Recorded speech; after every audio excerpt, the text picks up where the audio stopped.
جوړ په خیر سلامت څنګه په خیر جوړ د الله احسان دی شکر الحمدلله ده څنګه زرداد خان کار دی وسه یا سپدین وروره کار مولا که سوي دی یار او یار څنګه کار دی چې نه دی سوي زما د دوه واره وسه ساده یو وار نه سي د ستاد ژوند خو مرګ شته چې پر تا تیری د سپي ژوند در باندې تیریږي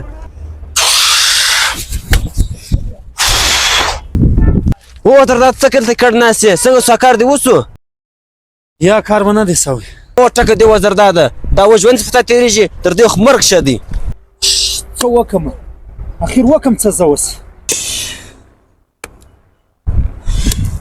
زرداد څه کوي چې دونه خشم درغلې ډبرې غورځه ا کار دی وسو اوف یار یو خو زما دماغ را خراب کړ یار کار مې نه دی سوي یار څه کوي تی سال جوړ کړی دی شرم وکړه زرداد دا ژوند دی چې پر تا تېرېږي ځکه چې نه لکه ما لازما کار سوی دی ستا نه دی سوی کښېنه به دغه غره کې ډبرې غورځوه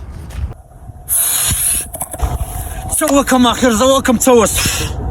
او چاټو دړې په 300 روپۍ ولا ما په بازار کې پوښتنه وکړه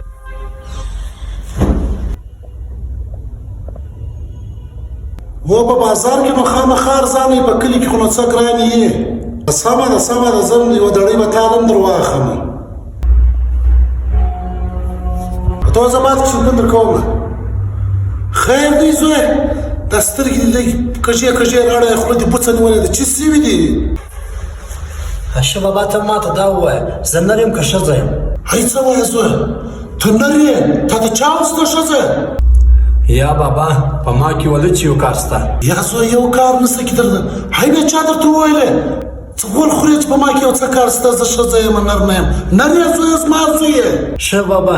زه نر یم دا خلک ما ولې تنګوي ما ته ولې په ګلۍ کې هم پیغورونه راکوي چې یو ځای کرکټ ګراونډ ته ولاړ سم هلته هم پیغورونه راکوي زه له پیغوره ګس خلاص نه یم د چیش پیغورونه درکوي زوی ته خو ما سر راخلاص کړه بابا ته خو سر نه خلاصوي زما ګرد همزولي ما ته په کلي کې پیغور راکوي د هغو د ودو 10 کاله چا کېږي د چا 8 کاله کېږي د چا 4 کښنیان دي د چا 5 کښنیان دي ته ما ته ته نر یې لیکن زما همزولي ما ته ګرده وایي ته ښځه یې نو که زه نر وای نو ته ما ته ولې واده نه راکوې بابا او بس زوی دومره خبره ده په دې ته پریشانه یا زوی ته نر یې یو ښځه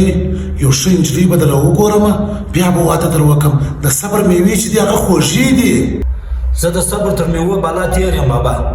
زه واده غواړم که پکه یي که ړنده یي که کڼه یي که شل یي زه تر څه مجلې م تېر یم بس د خوب له پیغوره تابه د ما خلاص که بابا د خدای ورې تو ګوره ما ته واده راوکړه